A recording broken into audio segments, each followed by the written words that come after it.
नमस्कार दोस्तों, आप सभी को आज का वीडियो में बहुत बहुत स्वागत है। तो दोस्तों, जो कि ये बिहार मध्य निषेध सिपाही 2026 के लिए जीके जीएस का प्रैक्टिस सेट 8 है, जो कि इसमें 200 एमसीक्यू इंपोर्टेंट है, जो कि आपके लिए बहुत ही इंपोर्टेंट ये क्वेश्चन होगा।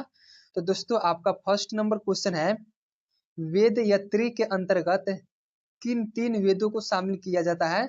तो देखो, वेद यत्री के अंतर्गत जो कि ऋग्वेद और यजुर्वेद और सामवेद को शामिल किया जाता है। तो याद रखना, फर्स्ट का ऑप्शन बी हो जाएगा आंसर।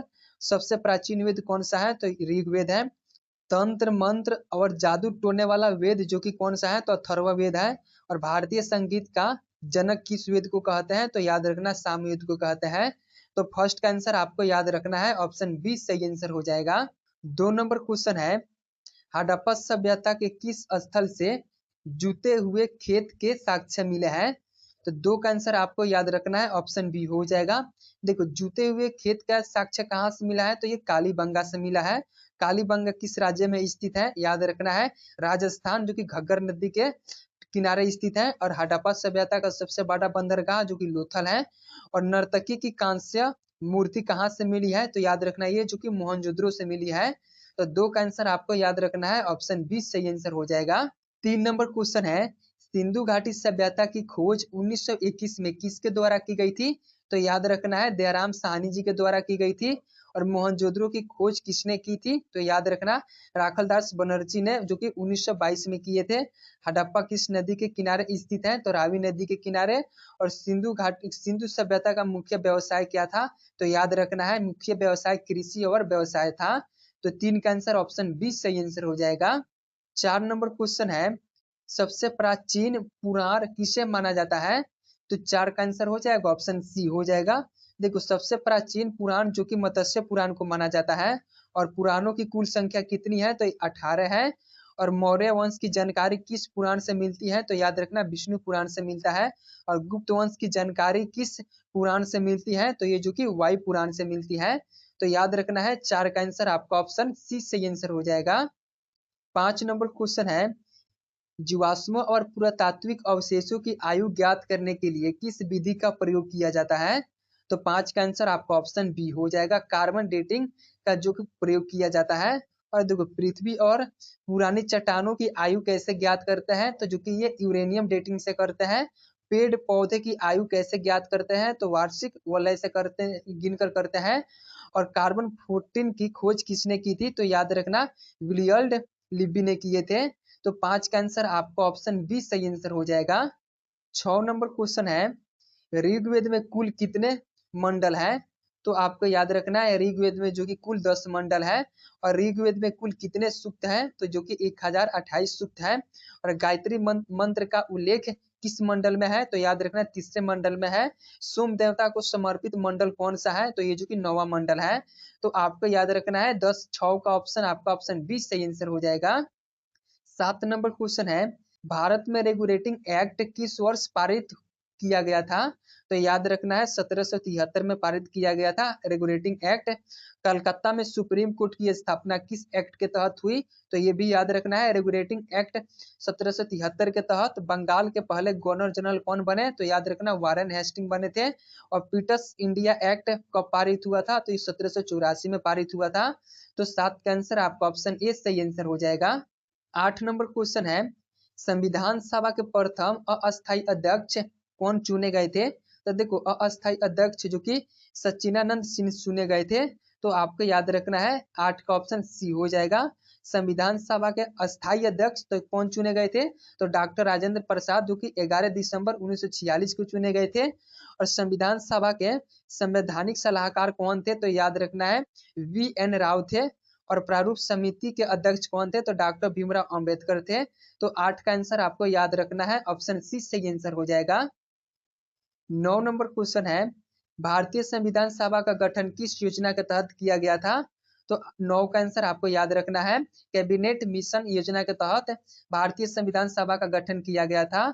और कैबिनेट मिशन के कितने सदस्य थे? तो 3 सदस्य थे। कौन कौन थे? तो पैथिक लॉरेंस, और यहाँ पे स्टेफोल्ड क्रिप्स और A.V. अलेक्जेंडर थे। और संविधान निर्माण में कुल कितना समय लगा था? तो 2 वर्ष 11 महीने 18 दिन लगा था।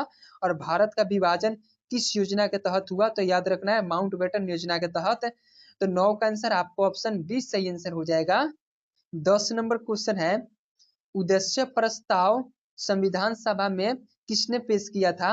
तो 10 का आंसर हो जाएगा आपको ऑप्शन सी हो जाएगा, किसने? तो देखो उद्देश्य प्रस्ताव है नो, तो ये जो कि जवाहरलाल नेहरू जी पेश किए थे, और यही उद्देश्य प्रस्ताव आगे चलकर क्या बना, तो संविधान की प्रस्तावना बना। अब प्रस्तावना की भाषा किस देश से ली गई है? तो देखो भाषा पूछेगा तो ये जो कि ऑस्ट्रेलिया से ली गई है, लेकिन यहाँ पे एक विचार भी पूछता है, तो विचार पूछेगा तो वो तो अमेरिका हो जाएगा, लेकिन भाषा किस देश से ली गई है? तो ऑस्ट्रेलिया से। और संविधान सभा द्वारा राष्ट्रगणना कब अपनाया गया था? तो 24 जनवरी 1950 को अपनाया गया था। तो 10 का आंसर आपको याद रखना है, ऑप्शन सी सही आंसर हो जाएगा। 11 नंबर क्वेश्चन है, भारतीय संविधान को संविधान सभा द्वारा कब अंगीकृत किया गया था? तो 11 का आंसर आपको ऑप्शन बी हो जाएगा। भारतीय संविधान को संविधान सभा द्वारा अंगीकृत जो कि 26 नवंबर 1949 को किया गया था। और संविधान पूर्ण रूप से कब लागू हुआ? तो याद रखना है 26 जनवरी 1950 को। और संविधान दिवस कब मनाया जाता है? तो 26 नवंबर को। और मूल संविधान में कितने अनुच्छेद और कितनी अनुसूचियां थी? तो देखो मूल संविधान में 395 अनुच्छेद थे और 8 अनुसूचियां थी। तो आपको याद रखना है 11 का आंसर ऑप्शन बी सही आंसर हो जाएगा। 12 नंबर क्वेश्चन है, ब्रह्मांड की उत्पत्ति का सबसे मान्य सिद्धांत बिग बैंग थ्योरी किसने दिया था? तो देखो बिग बैंग थ्योरी जो कि किसने दिए थे? तो जॉर्ज लेमेत्रे ने दिए थे। और सौरमंडल की खोज किसने की? तो याद रखना है कोपरनिकस ने किए थे। और ग्रहों को गति का नियम किसने दिए? तो याद रखना है केपलर ने दिए थे। और हमारी आकाशगंगा का नाम क्या है? तो याद रखना मंदाकिनी नाम है, मिल्की वे। तो 12 का आंसर आपको याद रखना है, ऑप्शन सी सही आंसर हो जाएगा।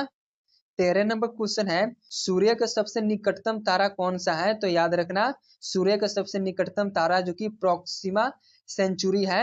और देखो रात में आकाश का सबसे चमकीला तारा कौन सा है? तो साइरस है, याद रखना है। सूर्य में ऊर्जा का मुख्य स्रोत क्या है? तो नाभिकीय संलयन है। और सूर्य में कौन सी गैस सबसे अधिक होती है? तो याद रखना हाइड्रोजन होता है, लगभग 71%। तो 13 का आंसर आपको याद रखना है, ऑप्शन बी सही आंसर हो जाएगा।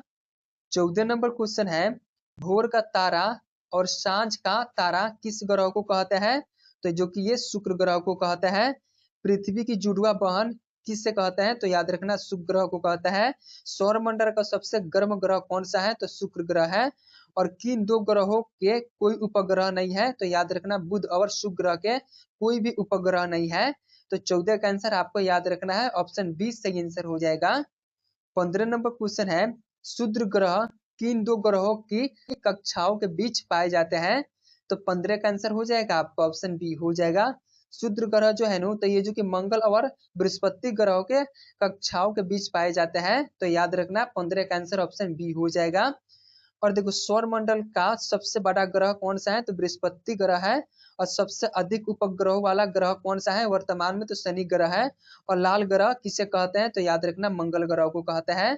तो 15 का आंसर आपका ऑप्शन बी सही आंसर हो जाएगा। 16 नंबर क्वेश्चन है, पृथ्वी को सूर्य का एक चक्कर लगाने में लगभग कितना समय लगता है?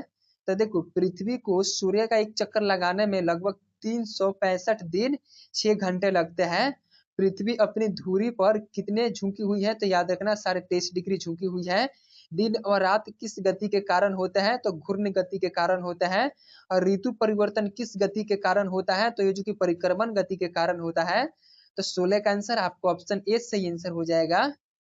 17 नंबर क्वेश्चन है, प्रकाश वर्ष किसकी इकाई है? तो 17 का आंसर हो जाएगा ऑप्शन बी हो जाएगा। देखो ये दूरी का इकाई है, प्रकाश वर्ष दूरी की इकाई है। और दूरी मापने के लिए सबसे बड़ी इकाई कौन सी है? तो यहाँ पे पारसेक है, दूरी मापने के लिए सबसे बड़ी इकाई जो कि पारसेक है। और एक प्रकाश वर्ष कितने मीटर के बराबर होता है? तो याद रखना 9.46 इंटू 10⁻15 मीटर के बराबर होता है। और समय का ऐसा ही मात्रक क्या है? तो सेकेंड होता है। तो 17 का आंसर आपको याद रखना है, ऑप्शन बी सही आंसर हो जाएगा। 18 नंबर क्वेश्चन है, बल का एसआई मात्रक क्या होता है? तो 18 का आंसर हो जाएगा आपको ऑप्शन सी हो जाएगा। देखो बल का एसआई मात्रक जो कि न्यूटन होता है। और बल का सीजीएस मात्रक क्या होता है? तो याद रखना डाइन होता है। और 1 न्यूटन में कितने डाइन होते हैं? तो याद रखना है 10⁻ 5 डाइन होता है। और बल का सूत्र क्या है तो याद रखना है F बराबर एम ए, जो कि द्रव्यमान इंटू त्वरण है। तो आपको याद रखना है 18 का आंसर हो जाएगा ऑप्शन सी। 19 नंबर क्वेश्चन है, त्वरण का एसआई मात्रक क्या है? तो 19 का आंसर हो जाएगा आपका ऑप्शन बी हो जाएगा। देखो त्वरण का एसआई मात्रक जो कि मीटर प्रति सेकंड स्क्वायर है, तो आपको याद रखना है 19 का ऑप्शन बी सही आंसर हो जाएगा। और देखो यहाँ पे वेग परिवर्तन की दर को क्या कहते हैं तो त्वरण कहते हैं। चाल का मात्रक क्या है तो याद रखना मीटर प्रति सेकंड है। और यहाँ पे ऋणात्मक त्वरण को क्या कहते हैं तो मंदन कहते हैं, याद रखना है। तो 19 का आंसर ऑप्शन बी सही आंसर हो जाएगा। 20 नंबर क्वेश्चन है, पदार्थ की चौथी अवस्था कौन सी होती है? तो याद रखना पदार्थ की चौथी अवस्था जो कि प्लाज्मा होती है। सूर्य और तारों में चमक किस अवस्था के कारण होती है? तो प्लाज्मा अवस्था के कारण होती है। पदार्थ की पांचवी अवस्था कौन सी है? तो याद रखना बोस आइंस्टीन कंडेंसेट, जो कि ये पदार्थ की पांचवी अवस्था है। पदार्थ का सबसे छोटा कण डाल्टन के अनुसार क्या है? तो परमाणु है। तो 20 का आंसर आपको याद रखना है ऑप्शन डी सही आंसर हो जाएगा। 21 नंबर क्वेश्चन है, इलेक्ट्रॉन की खोज किसने की थी? तो 21 का आंसर हो जाएगा आपको ऑप्शन सी हो जाएगा। किसने? तो जे थॉमसन ने, जो कि इलेक्ट्रॉन की खोज किए थे। इलेक्ट्रॉन पर कौन सा आवेश होता है? तो याद रखना ऋणात्मक आवेश होता है। न्यूट्रॉन की खोज किसने की? तो याद रखना जेम्स चैडविक ने किए थे। और प्रोटॉन की खोज किसने किए थे? तो यहाँ पे गोल्डस्टीन ने किए थे और नाम रदरफोर्ड ने दिया। तो आपको याद रखना है 21 का आंसर ऑप्शन सी हो जाएगा। 22 नंबर क्वेश्चन है, शुद्ध जल का क्वथनांक सेल्सियस पैमाने पर कितना होता है? तो 22 का आंसर हो जाएगा आपका ऑप्शन सी हो जाएगा। कितना होता है? तो याद रखना 100 डिग्री सेल्सियस होता है। और जल का हिमांक कितना होता है? तो याद रखना 0 डिग्री सेल्सियस। जल का घनत्व सबसे अधिक किस तापमान पर होता है? तो 4 डिग्री तापमान पर होता है। और यहाँ पे फारेनहाइट पैमाने पर जल का क्वथनांक कितना होता है? तो 212 फारेनहाइट होता है। तो आपको याद रखना है 22 का आंसर हो जाएगा ऑप्शन सी। 23 नंबर क्वेश्चन है, कोशिका का पावर हाउस किसे कहा जाता है? तो याद रखना कोशिका का पावर हाउस माइटोकॉन्ड्रिया को कहा जाता है। कोशिकीय श्वसन कहाँ होता है? तो ये माइटोकॉन्ड्रिया में होता है। एटीपी का निर्माण कहाँ होता है? तो ये जो भी माइटोकॉन्ड्रिया में होता है। और माइटोकॉन्ड्रिया की खोज किसने की? तो याद रखना अल्टमैन ने किए थे। तो 23 का आंसर हो जाएगा आपका ऑप्शन बी सही आंसर हो जाएगा। 24 नंबर क्वेश्चन है, कोशिका की आत्महत्या की थैली किसे कहा जाता है? तो 24 का आंसर आपको याद रखना है किसे कहा जाता है? तो ये जो कि लाइसोसोम को कहा जाता है। और लाइसोसोम की खोज किसने की? तो याद रखना डी डुवे ने किए थे। और यहाँ पे जो कि प्रोटीन की फैक्ट्री किसे कहते हैं? तो याद रखना राइबोसोम को कहते हैं। और कोशिका का ट्रैफिक पुलिस किसे कहा जाता है? तो गोल्जी काय को कहा जाता है। तो 24 का आंसर आपको याद रखना है ऑप्शन ए सही आंसर हो जाएगा। 25 नंबर क्वेश्चन है, वनस्पति विज्ञान का जनक किसे कहा जाता है? तो 25 का आंसर हो जाएगा ऑप्शन सी हो जाएगा। थियोफ्रेस्टस को वनस्पति विज्ञान का जनक कहता है। जंतु विज्ञान और जीव विज्ञान के जनक जो कि अरस्तु है। आधुनिक वर्गीकरण के पिता कैरोलस लिनियस है। और यहाँ पे चिकित्सा शास्त्र के जनक कौन है? तो याद रखना हिपोक्रेटस है। तो आपको याद रखना है 25 का आंसर हो जाएगा ऑप्शन सी। 26 नंबर क्वेश्चन है, पादप कोशिका की कोशिका भित्ति मुख्य रूप से किसकी बनी होती है? तो देखो ये जो कि मुख्य रूप से सेलुलोज से बनी होती है। और कवक की कोशिका भित्ति किसकी बनी होती है? तो ये जो कि काइटिन की बनी होती है। कोशिका झिल्ली किस में पाई जाती है? तो याद रखना जंतु और पादप दोनों में। और कोशिका भित्ति किस में नहीं पाई जाती है? तो ये जो कि जंतु कोशिका में नहीं पाई जाती है। तो 26 का आंसर आपको याद रखना है ऑप्शन बी सही आंसर हो जाएगा। 27 नंबर क्वेश्चन है, संसार की सबसे बड़ी कोशिका कौन सी है? तो देखो संसार की सबसे बड़ी कोशिका शुतुरमुर्ग का अंडा है। तो आपको ऑप्शन बी सही आंसर हो जाएगा। संसार की सबसे छोटी कोशिका कौन सी है? तो यहाँ पे माइकोप्लाज्मा जो कि सबसे छोटी कोशिका है। मानव शरीर की सबसे लंबी कोशिका तंत्रिका कोशिका है। मानव शरीर की सबसे बड़ी कोशिका याद रखना अंडाणु है। तो 27 का आंसर आपको याद रखना है ऑप्शन बी सही आंसर हो जाएगा। 28 नंबर क्वेश्चन है, लैक्टोमीटर का उपयोग किससे मापने के लिए किया जाता है? तो देखो लैक्टोमीटर का जो उपयोग है ना, तो दूध की शुद्धता मापने के लिए इसका उपयोग किया जाता है। वायुमंडलीय दाब मापने का यंत्र जो कि बैरोमीटर है। द्रव का अपेक्षिक घनत्व मापने का यंत्र जो कि हाइड्रोमीटर है, और भूकंप की तीव्रता मापने का यंत्र जो कि सिस्मोग्राफ है। तो आपको याद रखना है 28 का आंसर हो जाएगा ऑप्शन सी। 29 नंबर क्वेश्चन है, पास्कल किस भौतिक राशि का मात्रक है? तो याद रखना दाब का है। और शक्ति का एसआई मात्रक क्या है? तो वाट है। उष्मा का मात्रक क्या है? तो जूल और कैलोरी है, याद रखना। दाब का सूत्र क्या होता है? तो याद रखना P बराबर F/A होता है। तो 29 का आंसर हो जाएगा आपका ऑप्शन ए सही आंसर हो जाएगा। 30 नंबर क्वेश्चन है, अर्थशास्त्र का जनक किसे माना जाता है? Father of economics. तो याद रखना एडम स्मिथ को कहा जाता है अर्थशास्त्र का जनक। और एडम स्मिथ की प्रसिद्ध पुस्तक का नाम क्या है? तो द वेल्थ ऑफ नेशंस जो कि प्रसिद्ध पुस्तक ये जो कि एडम स्मिथ का है, कब प्रकाशित हुआ था? तो 1700 जो कि 76 में। और यहाँ पे दास कैपिटल पुस्तक के लेखक कौन है? तो कार्ल मार्क्स है। भारत में राजनीतिक अर्थशास्त्र की प्राचीन पुस्तक अर्थशास्त्र किसने लिखी? तो चाणक्य ने। तो 30 का आंसर आपको याद रखना है ऑप्शन बी सही आंसर हो जाएगा। 31 नंबर क्वेश्चन है, भारत की अर्थव्यवस्था किस प्रकार की है? तो देखो भारत की अर्थव्यवस्था जो कि ये मिश्रित अर्थव्यवस्था है। अमेरिका का अर्थव्यवस्था कैसी है? तो पूंजीवादी अर्थव्यवस्था है। रूस की अर्थव्यवस्था मुख्य रूप से कैसी होती है? तो ये समाजवादी है। और मिस्र अर्थव्यवस्था का मुख्य लक्ष्य क्या है? तो सार्वजनिक और निजी क्षेत्र का सह अस्तित्व। तो याद रखना है 31 का आंसर हो जाएगा ऑप्शन सी।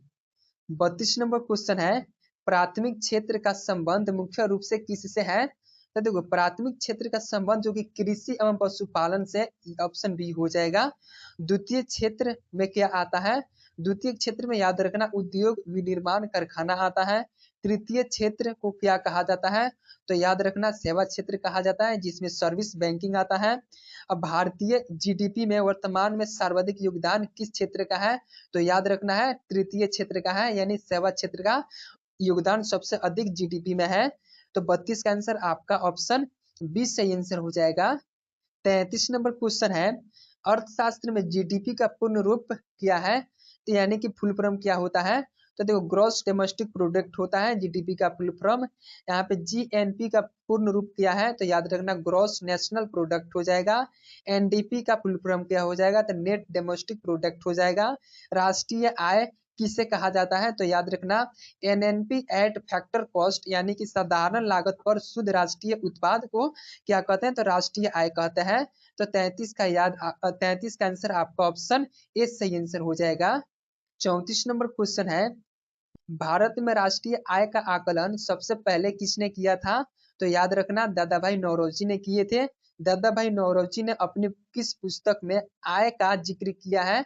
तो आय का जिक्र poverty and un British rule in India में किए हैं। और देखो धन निष्कासन का सिद्धांत किसने दिया? तो याद रखना दादा भाई नौरोजी ने दिए थे। और भारत में वर्तमान में राष्ट्रीय आय का आकलन कौन सी संस्था करती है? तो एनएसओ संस्था करती है। तो याद रखना 34 का आंसर हो जाएगा ऑप्शन बी सही आंसर हो जाएगा। 35 नंबर क्वेश्चन है, मानव विकास सूचकांक का प्रतिपादन किस अर्थशास्त्री ने किया था? तो याद रखना है महबूब उल हक ने किए थे। एसडीआई को कौन सी संस्था जारी करती है? तो याद रखना यूएनडीपी जो कि संयुक्त राष्ट्र विकास कार्यक्रम जारी करता है। एचडीआई के 3 मुख्य आयाम क्या है? तो स्वास्थ्य, शिक्षा और जीवन स्तर है। अमर्त्य सेन को किस क्षेत्र में नोबेल पुरस्कार मिला था? तो याद रखना अर्थशास्त्र के क्षेत्र में मिला था, 1998 में मिला था। तो 35 का आंसर आपको याद रखना है ऑप्शन बी सही आंसर हो जाएगा। 36 नंबर क्वेश्चन है, पृथ्वी की भूप्रपट्टी में सबसे अधिक मात्रा में पाए जाने वाला तत्व कौन सा है? तो याद रखना है ऑक्सीजन है। तो ऑप्शन सी सही आंसर हो जाएगा। और भूप्रपट्टी में सबसे अधिक पाई जाने वाली धातु पूछेगा तो एल्युमिनियम हो जाएगा। ब्रह्मांड में सबसे अधिक पाए जाने वाला तत्व जो कि कौन सा है? तो हाइड्रोजन है। और वायुमंडल में सबसे अधिक गैस कौन सा है? तो नाइट्रोजन है। कितना परसेंट है? तो 78%। तो आपको याद रखना है ये सभी। तो 36 का आंसर हो जाएगा ऑप्शन सी। 37 नंबर क्वेश्चन है, मेगास्थनीज किसके दरबार में यूनानी राजदूत बनकर आया था? तो याद रखना है मेगास्थनीज ने जो कि यूनानी राजदूत बनकर जो कि चंद्रगुप्त मौर्य के दरबार में आया था। मेगास्थनीज द्वारा लिखी गई प्रसिद्ध पुस्तक कौन सा है? तो इंडिका। मौर्य चंद्रगुप्त मौर्य के गुरु और प्रधानमंत्री कौन थे? तो चाणक्य थे। और हैंसोंग किसके दरबार में भारत आया था? तो याद रखना है हर्षवर्धन के दरबार में आया था। तो 37 का आंसर आपको ऑप्शन 20 सही आंसर हो जाएगा। 38 नंबर क्वेश्चन है, मार्ले मिंटो सुधार किस वर्ष पारित हुआ था? तो याद रखना है 1909 में पारित हुआ। मुसलमानों के लिए पृथक निर्वाचन मंडल किस एक्ट से आया? तो ये जो कि मार्ले मिंटो सुधार 1909 के एक्ट से आया। और मोंटेगू चेम्स फोल्ड सुधार कब आया? तो 1919 में। बंगाल का विभाजन कब हुआ था? तो 1905 में हुआ था, लॉर्ड कर्जन के काल में। तो आपको याद रखना है 38 का आंसर आपका ऑप्शन 20 सही आंसर हो जाएगा। 39 नंबर क्वेश्चन है, सत्यशोधक समाज की स्थापना किसने की थी? तो 39 का आंसर हो जाएगा आपका ऑप्शन सी हो जाएगा। किसने? तो ज्योतिबा फूले ने, जो कि सत्यशोधक समाज की स्थापना किए थे। ज्योतिबा फूले की प्रसिद्ध पुस्तक का नाम क्या है? तो गुलामगिरी। ब्राह्मण समाज की स्थापना किसने किए थे? तो राजा राम मोहन राय ने 1828 में। आर्य समाज की स्थापना किसने की? तो स्वामी दयानंद सरस्वती ने किए थे। तो 39 का आंसर आपको याद रखना है, ऑप्शन सी सही आंसर हो जाएगा। 40 नंबर क्वेश्चन है, मानव शरीर की सबसे बड़ी ग्रंथि कौन सी है? तो देखो, मानव शरीर की सबसे बड़ी ग्रंथि जो कि यकृत है। शरीर का सबसे बड़ी अंतःस्रावी ग्रंथि जो कि थायराइड ग्रंथि है। शरीर की सबसे छोटी ग्रंथि कौन सी है? तो पीयूष ग्रंथि। देखो, यहाँ पे शरीर में का सबसे छोटी ग्रंथि जो है नो, तो पिलियन ग्रंथि भी होता है। लेकिन अगर एग्जाम में आपका पिलियन ग्रंथि ऑप्शन में नहीं रहेगा तो पीयूष ग्रंथि ही मारना, क्योंकि अधिकतर एग्जाम में पीयूष ग्रंथि ही आता है। और पीयूष ग्रंथि को हम क्या मास्टर ग्रंथि भी कहते हैं। और पित्त का निर्माण कहाँ होता है? तो याद रखना यकृत में होता है। तो 40 का आंसर आपको ऑप्शन 20 सही आंसर हो जाएगा। 41 नंबर क्वेश्चन है, विटामिन सी का रासायनिक नाम क्या है? तो 41 का आंसर हो जाएगा ऑप्शन ए हो जाएगा। क्या है? तो देखो, एस्कॉर्बिक एसिड विटामिन सी का रासायनिक नाम है। विटामिन सी की कमी से कौन सा रोग होता है? तो स्कर्वी रोग होता है। विटामिन ए का रासायनिक नाम क्या है? तो रेटिनॉल नाम है। विटामिन बी1 का रासायनिक नाम क्या है? तो थायमीन है। ये सब याद रखना है। तो 41 का आंसर हो जाएगा ऑप्शन ए। 42 नंबर क्वेश्चन है, भारत का अक्षांशीय विस्तार मुख्य भूमि से क्या है? तो याद रखना है ऑप्शन ए इसका सही आंसर हो जाएगा। 8 डिग्री 4 मिनट नॉर्थ से 37 डिग्री 6 मिनट नॉर्थ तक है। और भारत का देशांतरीय विस्तार क्या है? तो याद रखना 68 डिग्री 7 मिनट ईस्ट से 97 डिग्री 25 मिनट ईस्ट तक है। तो आपको याद रखना है भारत से ठीक बीच से कौन सी रेखा गुजरती है? तो कर्क रेखा गुजरती है। कर्क रेखा भारत के कितने राज्यों से गुजरती है? तो 8 राज्यों से। तो 42 का आंसर आपको याद रखना है, ऑप्शन ए आपका सही आंसर हो जाएगा। 43 नंबर क्वेश्चन है, ओजोन परत सूर्य से आने वाली किन हानिकारक किरणों से बचाती है? तो देखो, ये जो कि ओजोन परत है नो, तो ये पराबैंगनी किरणों से बचाती है। तो 43 का आंसर हो जाएगा आपका ऑप्शन 20 सही आंसर हो जाएगा। ओजोन गैस का रासायनिक सूत्र क्या है? तो याद रखना O3 है। और यहाँ पे एक्स रे की खोज किसने की थी? तो यहाँ पे रॉटन जन ने किए थे। और पराबैंगनी किरणों से मुख्य रूप से कौन सा रोग होता है? तो त्वचा कैंसर होता है। तो 43 का याद रखना है, ऑप्शन 20 से आंसर हो जाएगा। 44 नंबर क्वेश्चन है, नीली क्रांति का संबंध मुख्य रूप से किस उत्पादक से है? तो याद रखना है 44 का आंसर हो जाएगा ऑप्शन बी हो जाएगा, मत्स्य यानी कि मछली उत्पादन से है। श्वेत क्रांति का संबंध किससे है? तो ये दूध उत्पादन से है। हरित क्रांति का संबंध किससे है? तो ये खाद्यान्न उत्पादन यानी गेहूं चावल उत्पादन से है। और पीली क्रांति का संबंध जो कि तिलहन उत्पादन से है। तो 44 का आंसर याद रखना है, ऑप्शन बी सही आंसर हो जाएगा। 45 नंबर क्वेश्चन है, भारतीय रिजर्व बैंक यानी कि आरबीआई की स्थापना किस वर्ष हुई थी? तो स्थापना तो 1935 में हुआ था, लेकिन इसका राष्ट्रीयकरण कब हुआ था? तो याद रखना 1 जनवरी 1949 को। आरबीआई के प्रथम गवर्नर कौन थे? तो याद रखना ओसबोर्न स्मिथ थे। और भारत का केंद्रीय बैंक कौन सा है? तो ये जो कि आरबीआई है, मतलब रिजर्व बैंक ऑफ इंडिया है। तो याद रखना 45 का आंसर हो जाएगा ऑप्शन ए। 46 नंबर क्वेश्चन है, प्रसिद्ध पुस्तक डिस्कवरी ऑफ इंडिया के लेखक कौन है? तो 46 का आंसर हो जाएगा ऑप्शन सी हो जाएगा। कौन है? तो जवाहरलाल नेहरू है। और यहाँ पे माई एक्सपेरिमेंट विद थ्रू किसकी आत्मकथा है? तो याद रखना महात्मा गांधी की। और इंडिया विंस फ्रीडम के लेखक कौन है? तो याद रखना मौलाना अबुल कलाम आजाद है। और यहाँ पे गीतांजलि के लेखक जो कि जिन्हें नोबेल मिला है, ये कौन है? तो रविंद्रनाथ टैगोर है। तो याद रखना 46 का आंसर हो जाएगा ऑप्शन आपका सी सही आंसर हो जाएगा। 47 नंबर क्वेश्चन है, वानखेड़े स्टेडियम भारत के किस शहर में स्थित है? तो ये जो कि मुंबई में है। यहाँ पे ईडन गार्डन्स स्टेडियम कहाँ है, तो कोलकाता में है। अरुण जेटली स्टेडियम कहाँ है, तो याद रखना नई दिल्ली में है। और यहाँ पे M.A. चित्तरंजनम स्टेडियम कहाँ है, तो ये जो कि चेन्नई में है। तो 47 का आंसर आपको याद रखना है, ऑप्शन सी सही आंसर हो जाएगा। 48 नंबर क्वेश्चन है, एशेज क्रिकेट सीरीज किन दो देशों के बीच खेली जाती है, तो ये जो कि इंग्लैंड और ऑस्ट्रेलिया के बीच खेली जाती है। क्रिकेट का जन्मदाता किस देश को माना जाता है, तो इंग्लैंड को माना जाता है। रणजी ट्रॉफी का संबंध किस खेल से है, तो ये जो कि क्रिकेट से है। और क्रिकेट पिच की लंबाई कितनी होती है, तो 22 गज होती है, आपको याद रखना है। तो 32 का आंसर हो जाएगा, ऑप्शन बी सही आंसर हो जाएगा। 49 नंबर क्वेश्चन है, प्लेइंग इट माई वे किस प्रसिद्ध खिलाड़ी की आत्मकथा है, तो याद रखना है यहाँ पे सचिन तेंदुलकर की आत्मकथा है ये। और यहाँ पे the test of my life किसकी पुस्तक है, तो ये जो कि युवराज सिंह की है। और स्टेट फ्रॉम द हार्ट किसकी पुस्तक है, तो ये जो कि कपिल देव की है। और यहाँ पे माइंड मास्टर किसकी आत्मकथा है, तो याद रखना विश्वनाथ आनंद की है। तो आपका आंसर हो जाएगा, ऑप्शन सी सही आंसर हो जाएगा।